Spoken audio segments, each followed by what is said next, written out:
It's your turn. Sorry. Actually, would you mind? I'm just going to put an order in one time. I'm going to go high. Yeah. That works? Yeah.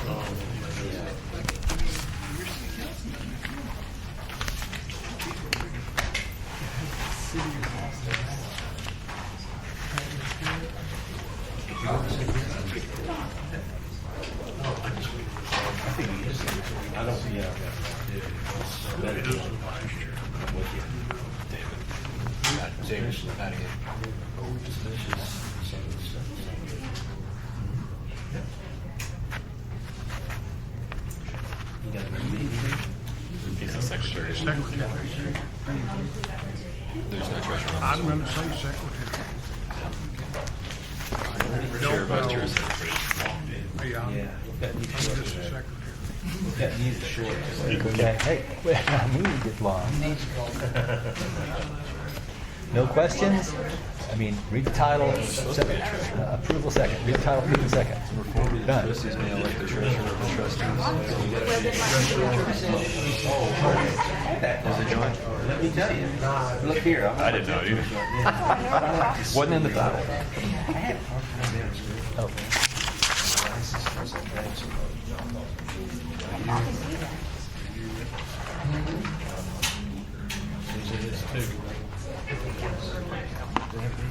Yes. Yes, sir. If you need a second, just punch me.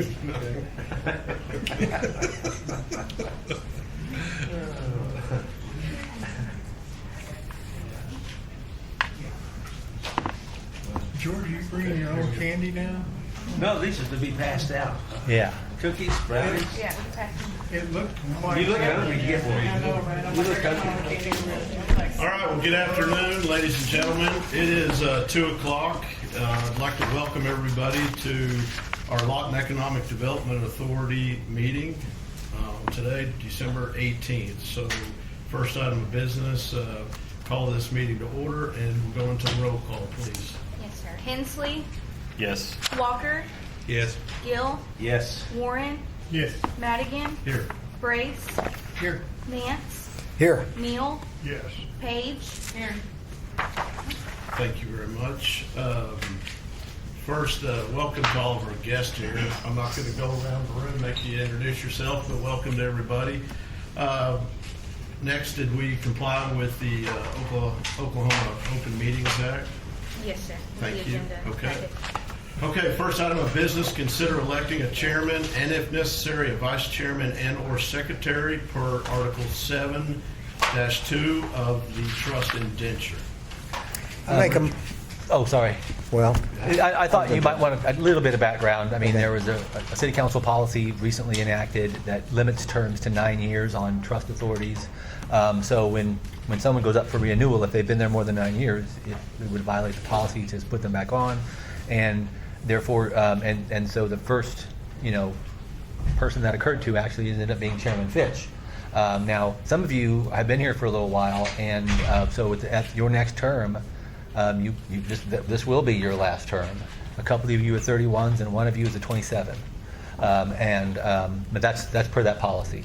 And so that's, and now your bylaws allow you basically to elect a new chairman, and I just put it on there just in case you've got one of your other officers, you can elect them now too. Okay, thank you for that background.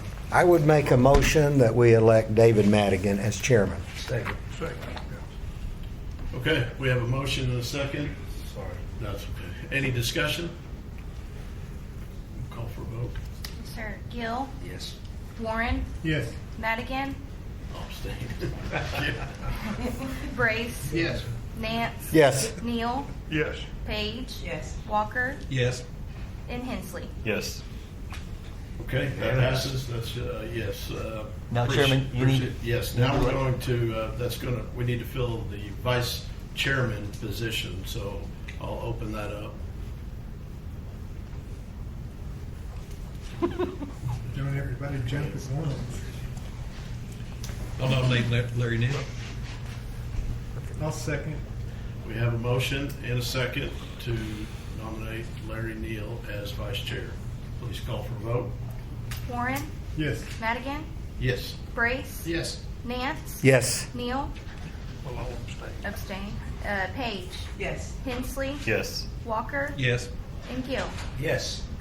Okay, correct me if I'm wrong, but I believe Larry was the secretary. Yes, he was. So he's moving up in the world, so that creates an opportunity for a secretary, which is important because the secretary signs some documents, checks periodically, things of that sort, so.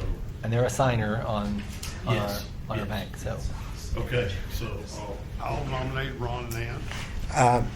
Larry, I appreciate that. Well, number one, my term is going to be up pretty soon. Oh, okay. And I thought it was 26, somebody said it was 27, but either way it is. And my family's told me I've done enough, so 2 reasons. thanks, Ron, for that. Anybody else? I nominate Mr. Henson. Okay. Can I hear a second on that? A second? Okay, thanks, Ruth. Please call for the vote. Madigan. Yes. Brace. Yes. Nance. Yes. Neal. Yes. Page. Yes. Hensley. Abstain. Walker. Yes. Gill. Yes. And Warren. Yes. Thank you, gentlemen. Okay, thank you. Appreciate everybody for that. We'll move on to business item 2, and that is the minutes of the November 20th meeting. That's under tab 2 for your reference.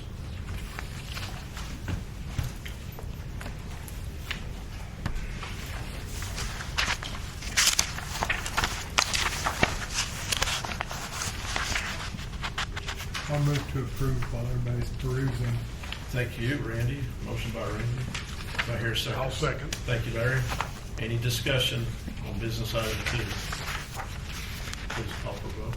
Sir Brace. Yes. Nance. Yes. Neal. Yes. Page. Yes. Hensley. Yes. Walker. Abstain. Gill. Yes. Warren. Yes. Madigan. Yes. Excellent. Okay, business item number 3. Matthew, good afternoon. Yeah. Matthew, if you don't mind, guest, we do, I should have mentioned, we have about 7 packets. If anybody needs a complete packet of today's agenda. I think there's only one left. All right, Matthew, go ahead. Thank you. Okay. Good afternoon, everyone. Financials for October 2025. These will start on page 38 of your agenda packet. So your statement of net position as of October 31st, 2025. 7 bank accounts, total $6.7 million. Interest receivable, BOK interest received in November, $429. Property tax, that was October property tax, which was received in November, so that's property tax receivable, $7,488. No change in the AR state matching for the prior year. So total current assets, $7.3 million. No change in the fixed assets or the other assets. So your total assets as of October 31st, 2025, $11.8 million. Next page, 39. Total current liabilities, $112,590.80. There were no changes from the previous months in your long-term liabilities, $26.7 million. Your total liabilities and net position, $11.8 million. Page 40, the statement of revenue and expenses. Hotel motel tax, which was September hotel motel tax, $30,392, and property tax, October property tax, $7,488. So total revenue, $37,880. Total operating expenses, $110,575.49. Interest income of $13,720. So you're changing net position, negative $58,975.50. Page 41 and the cash flow statement.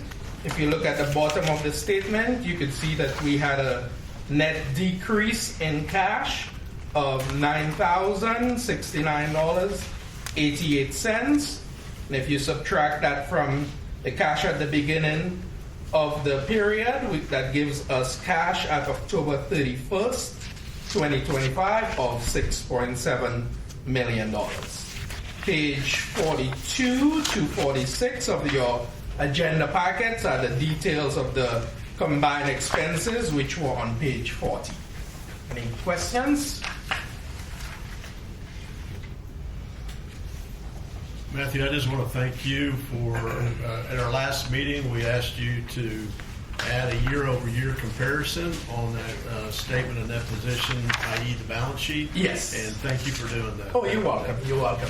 Great addition. I initially misunderstood what you were asking. You got it right today. Thank you. That's right.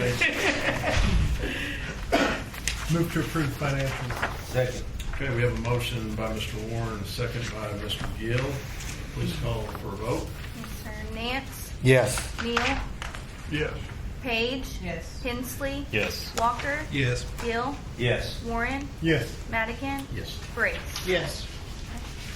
Okay, excellent. Thanks again, Matthew. Thank you. Okay, business item number 4, consider approving a joint resolution of the City of Lawton, the Lawton Economic Development Authority, and the Comanche County Industrial Development Authority acknowledging Westwin Elements Incorporated written notice of its election not to proceed with the large-scale commercial refinery in Lawton, Oklahoma, approving a notice of termination of all obligations under Part 2 of the amended and restated redevelopment agreement between the city, LEDA, CCIDA, and Westwin, and authorizing the mayor or vice mayor and chairman or vice chairman of LEDA and CCIDA to execute and deliver such notice.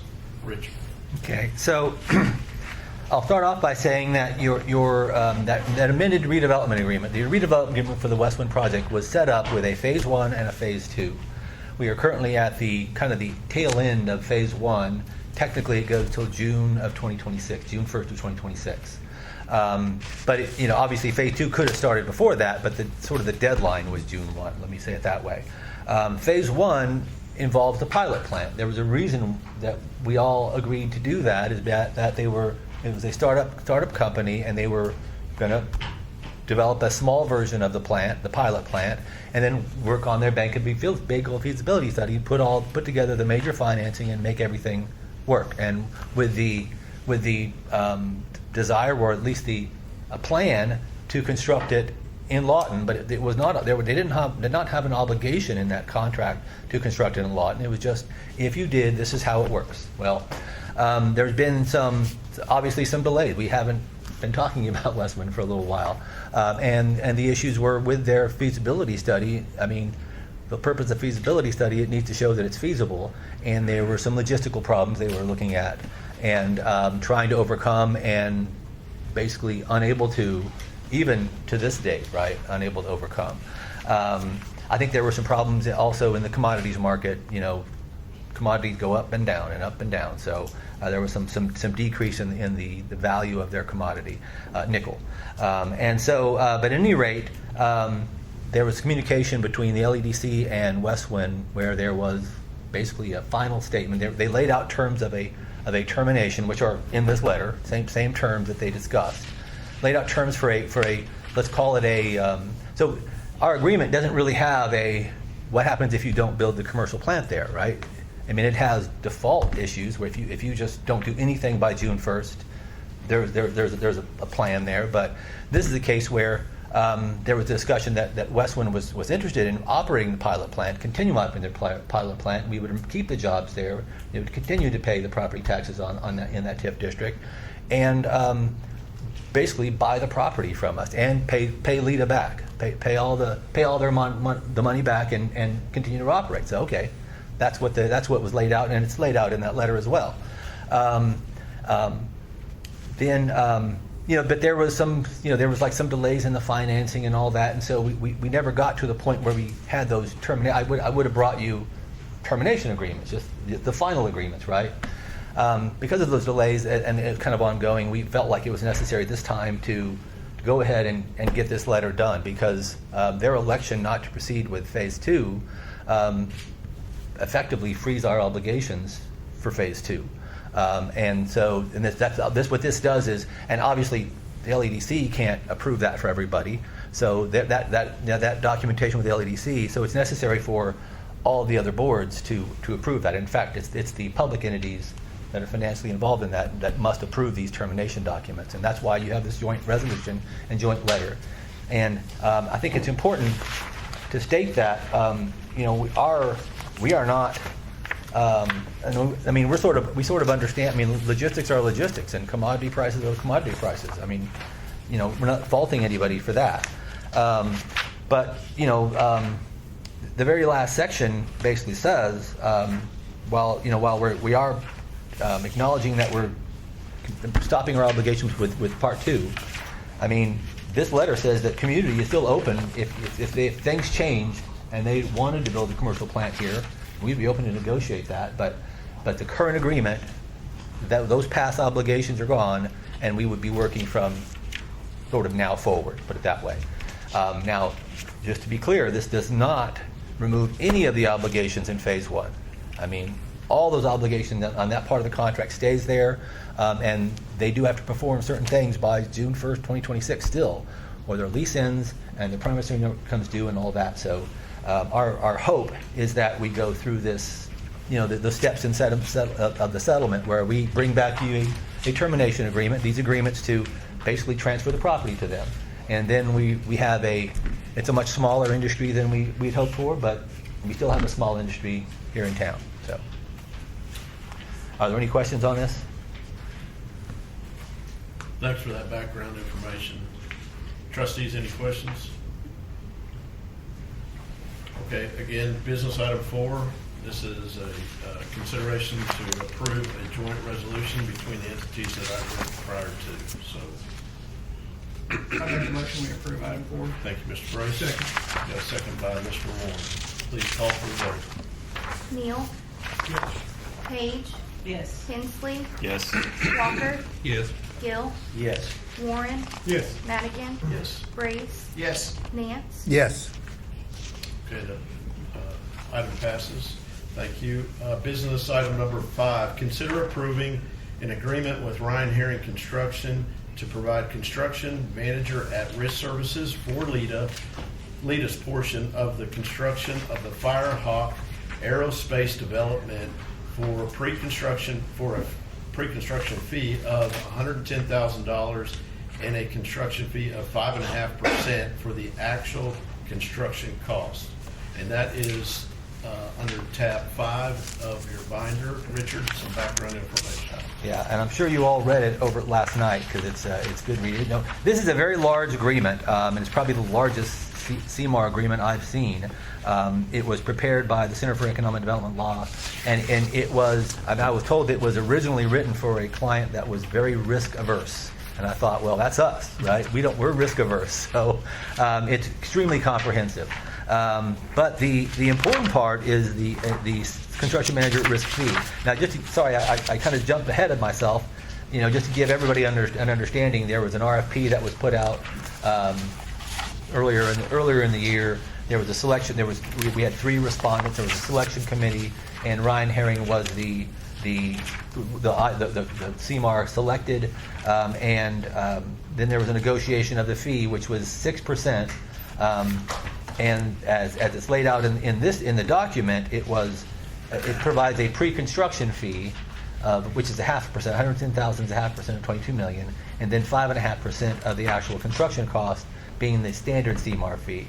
And there's actually, just so you all know, there would be general conditions. No, general. Yeah, there are general conditions there's also another line item for the contractor, for the general contractor. However, I really like the document. It's big, but it's very comprehensive. Now, I will ask you for a floor amendment. In working with Ryan, we discussed the fee 0.5% and then 5.5%, but he kind of wants the second fee. So the first phase is exactly as we discussed. It's a fixed fee of $110,000 plus expenses. If we move to the construction, that amount automatically gets wrapped into a total of 6%. Now, because he wants the construction phase total to be 6%. And there are kind of reasons for that. Now, if we stay on budget, it helps us because the construction manager fee does not include expenses. So he actually doesn't, we absorb, it's absorbed in there and we pay less overall. If the amount goes over budget, then at some point 6% catches up to those expenses and he gets more money. But it really was our intent for 6% is a good fee for a construction manager at risk. They generally range from 6 to 8. And so I actually, I like the change. Now it is, so what it says is, section 6.3 says, under construction phase, it's on page 34, I think. No, it's on real page 34, not book page 34.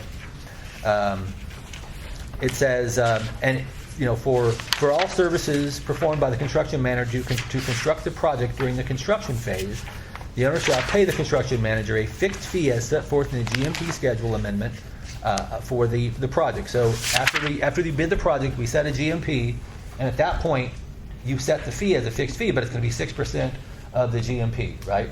At what point? After the project is bid and before award, in between bid and award, and that's exactly per state statute, right? That's exactly what the statute lays out. So the project, all the little elements are bid.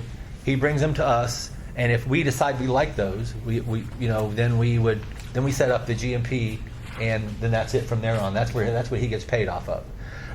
So now to go back to what the change is, the GMP schedule for the amendment for the project, and that's called the construction fee in quotes.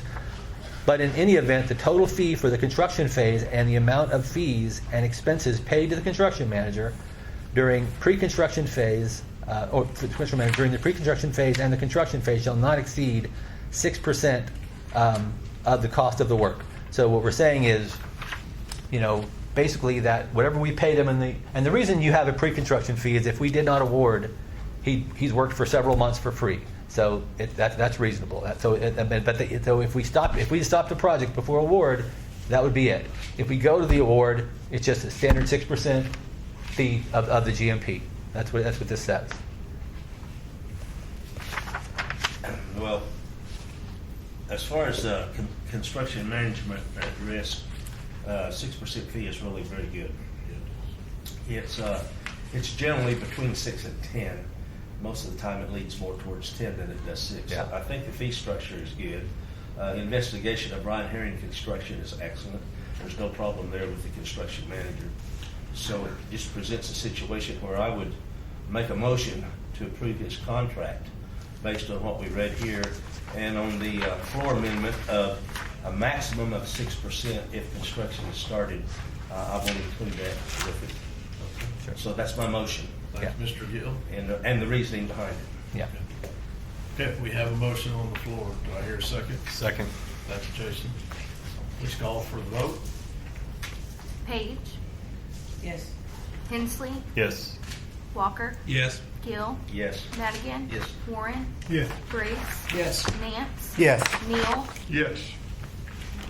That passes. Thank you. Thanks for that background. Thank you, Board. Okay. Staying on the theme of Firehawk, business item 6, consider approving a term sheet for an agreement with CCIDA regarding acquisition of the 320-acre property that is planned as the future site of Firehawk Aerospace Development. So this is just the first step in the project. You'll have a term sheet with Firehawk itself also, but I felt like we'd get this one kind of cleared away. It's actually a pretty simple term sheet. Basically, CCIDA owns this. CCIDA owns the 320 acres that we've been planning to put Firehawk on. It's been rezoned and it's all set for the project in that regard. We're getting a survey prepared for the project, an ALTA survey, so that'll be all. Lester's doing that. That'll be completed here fairly soon. We got the title report updated, and so that's kind of moving along. But I mean, we kind of don't have an agreement with CCIDA for the land, and I think that's kind of important. So what this sets out is that the LEDA will remit to CCIDA a sum of $1.92 million. That is $6,000 an acre. $6,000 an acre, and And it's going to be paid from TIF increment finance and the TIF increment revenues received by LEDA attributable to the TIF district. I shouldn't have stapled them. To the TIF district activated for the property. The amount paid to CCID each year will be equal to 35% of the TIF revenue so received by LEDA until that total amount has been paid to CCIDA. No interest or other fees will be applicable, and that's kind of the important part. Now, I do have a floor amendment on this one too, and this was my mistake. In that section I just read of consideration, what it actually says is in your packet is over a 10-year period from tax increment financing. There really is no reason to limit it because we're limiting it in the amount, and that was the term sheet changed in time. I was originally going to pay them with lease revenue, and that was my thought. And then it turns out it's just going to be simpler and easier when the project's expanding to do it with TIF revenue. 35%. That number comes from more or less LEDA. When you get a dollar, about the first 25 to 30 cents goes to the taxing entities and to STEM, right? So what you have to work with is about 70 cents. It's a little more than that, but about 70 cents. So this gives them 35 cents. So you have half to pay the city, because the city's investment's about $3 million for the sewer line. You'd have half of that to pay the city and half to pay CCIDA. Now they haven't seen this yet, so this is just our first step here. You approve it, it goes to CCIDA, they approve it, then we draft the agreement. If they bounce it back, we bring it back to you. So we remove the 10 years and just let it chase the... It just goes as long as it goes. Now, my data, my projection is that it's less than 10 years. But, how projection is as good as... It's less than the word projection. It's worth less than that. So that adjustment is on page 198 of the packet, on the second page of the agreement. Richard, any other background information on this? I should have mentioned on the last one too that we just reminding everybody LEDA received the $22 million grant from the Oklahoma Development Finance Authority for this project. So it's a great deal for our community. We're getting the 100 jobs at $93,500 each, which is our term sheet. It actually might get more by the time I bring it to you. And the project is expanding. It's going very well. By expanding, it's actually they're talking about spending more money than they originally did, twice as much. So that's why it says in this term sheet up to $100 million. So it's really good. It's really looking like going to be a great project for the community. Thank you. Okay, trustees. Mr. Chairman, I make a motion to approve item 6, considering the term sheet for the purchase agreement with CCIDA about 320 acres. With that project With the revised. amended as specified by Richard.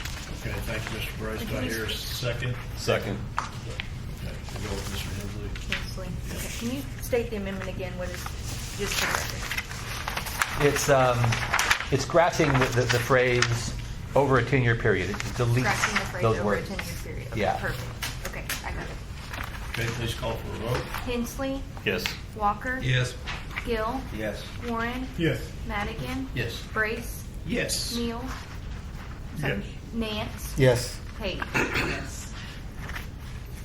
Okay, that passes. Thank you. Great work. That's going to be a good project. Thanks, Richard. Thank you. Okay, business item number 7, consider approving a resolution approving the commencement of payments under the Economic Development Agreement with Republic Paperboard Company, LLC, dated December 1 of 2019, making a determination regarding Republic's compliance with the Economic Development Agreement and the amount of assistance to be provided to Republic in accordance therewith. So Republic Paperboard, that they are located in TIF 3. This is the very first industrial TIF district that we created in the community, and it was created at the same time as the STEADY project plan. It's been a great project for us. Much of LEDA's revenue from the STEADY plan side comes from Republic. So the requirements in the agreement were basically at year 6, we start making certain payments to them over a 25-year period. And the payments were, if they performed everything they were supposed to, it was going to be $4,320,240 payable in equal installments through years 6 through 25. So divide that by 20, we give them that every year. Okay. So, but there were certain requirements they had to meet. First, they had to make investments that ended up with a taxable value of $75 million. They have actually exceeded that. You can see we're looking at the letter that came from Center for Economic Development Law. In 2022, it was 77 million almost, and then it was 97 million in 23, and then 89 million in 24. The reason it fluctuates is because a lot of that is personal property and it depreciates over time. But they certainly reached that mark, so there's no doubt they reached that mark.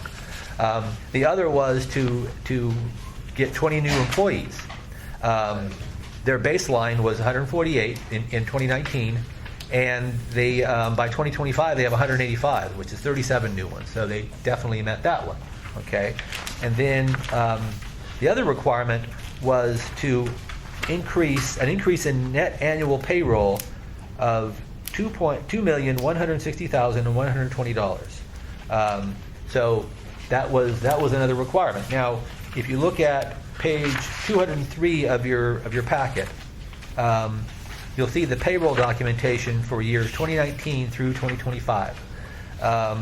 And you'll notice 2020, there was not much increase, right? There was a very little increase. Now, there's a reason for that. Basically, if you recall, there was a little something going on in 2020 called COVID-19. And they were not able to get their construction moving as fast as they wanted to. What we're showing you here today, and you have the purview to accept this, is that their numbers from 2021 to 2025. So you can see in 2021, they were at $1 million in new payroll. In 2022, it was 1.3 million. In 2023, is 1.8 million. Then in 2024, it jumps up to 3.2 million. And the current projection, the current year, now it's only projected for this last month. We have real data through November. They projected the last month, was 3.4 million. And the average on that is, well, it's over the 2.1 million mark. So they do meet the threshold if you give them the unavoidable delay for 2020, and that is in your agreement. You're in contract as well. So our recommendation is that they have met their requirements, and that's what that resolution basically says. So we have a resolution that we're asking you to approve that says, yes, we met their requirements and we're accepting those second. I mean, we're giving you 2020 as a unavoidable delay. We would begin those payments really immediately because we're just in year 6 now. So I'll make a motion to approve. Second. Go with second with Mr. Walker. Any questions, comments? I think they've done a really good job and really provided a lot for the community. We're glad to have them. I agree. I believe this is just a wonderful example of retaining and growing an existing industry in our. A lot of times we get caught up with trying to attract new business, which is important. But LEDC and a lot of other entities have done a great job working with Republic Paper. We sure appreciate them being in our community. So, any other comments? Please call for the vote. Walker, Yes. Gill, Yes. Warren, Yes. Madigan, Yes. Brace, Yes. Nance, Yes. Page, Yes. Hensley, Yes. Neal. Yes. Okay. Excellent. Thank you. Okay. Item 8. Consider approving an amendment to the STEM funding agreement and budget between Lawton Economic Development Authority and the Friends of the Library. So, Richard? Tammy, do you want to present this one? You've dealt with it the most. I'll let you present. Okay. The Friends of the Library, y'all just approved them, about a month or so ago?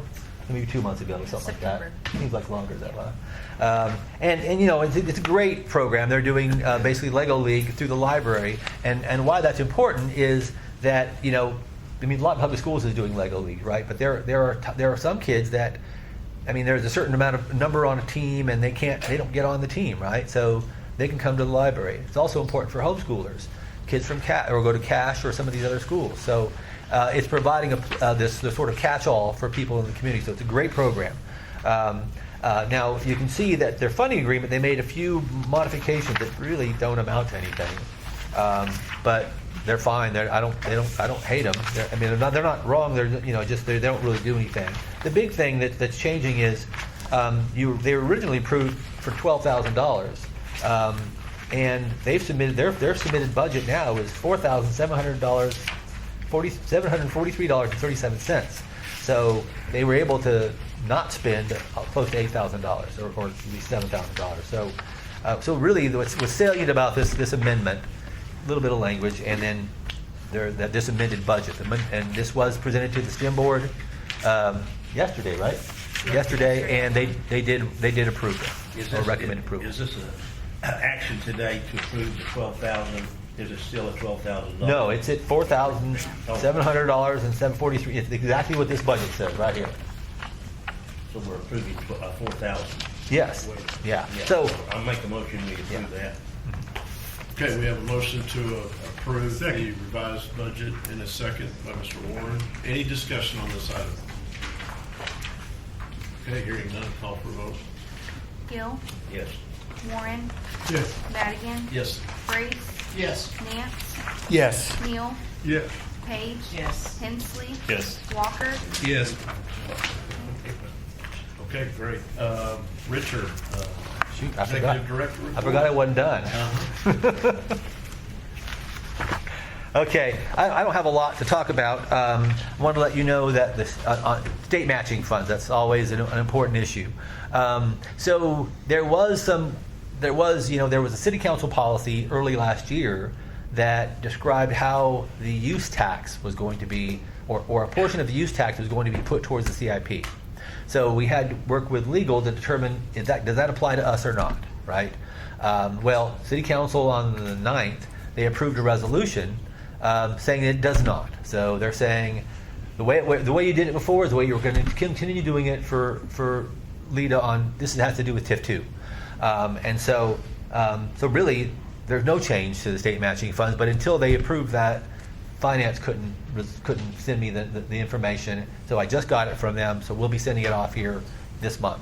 In fact, the mayor may be signing it as we speak. So that's moving forward. Is there anything else I'm supposed to tell you about?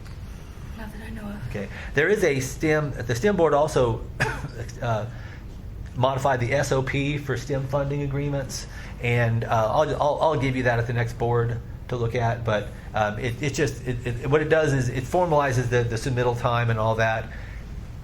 Doesn't matter. Most of that doesn't matter to LEDA because you only get involved when they get done with the agreement. But there's a whole application. There's a more formalized application process, so they won't be coming in willy-nilly. So that's all I have. All right, any questions for our executive director? Okay. Do we have an item for executive session or not? I think a brief one if you guys want. It's up to y'all, but I think there's a couple of things we can talk about. Maybe Make a 10 motion minutes. We convene an executive session. All right, we have a motion by Mr. Warren. Do I hear a second? Second. Thank you, Mr. Nance. Any discussion? Hearing none, call for a vote. Warren, Yes. Madigan, Yes. Brace, Yes. Nance, Yes. Neal, Yes. Page, Yes. Hensley, Yes. Walker, Yes. Gill, Yes. Okay, we'll show executive session starting at 2:37. Please call for a vote. okay, Madigan, Yes. Brace, Yes. Nance, Yes. Neal, Yes. Page, Yes. Hensley, Yes. Walker, Yes. Gill, Yes. Warren, Yes. okay, We're returning at 3:01 into open session. Just disclaimer, there's no business that was taken in executive session, and I don't believe we have any coming out either. So, all right. We're at your favorite part of the agenda, sir. I'll make a motion to adjourn. All right, all right. Thank you, sir. Do I hear a second? Thank you, Jason. Thank you. All right. all right, Brace, Yes. Nance, Yes. Neal, Yes. Page, Yes. Hensley, Yes. Walker, Yes. Gill, Yes. Warren, Yes. and Madigan, sorry. Mr. Walker? welcome. Thank you. You're a veteran now All after right. the first meeting. Good to go. Thank Good you. to go. All right, everybody. And our guests, thank you very much for Real quick. being in attendance. We are adjourned. Okay. All right, thank you. Very good.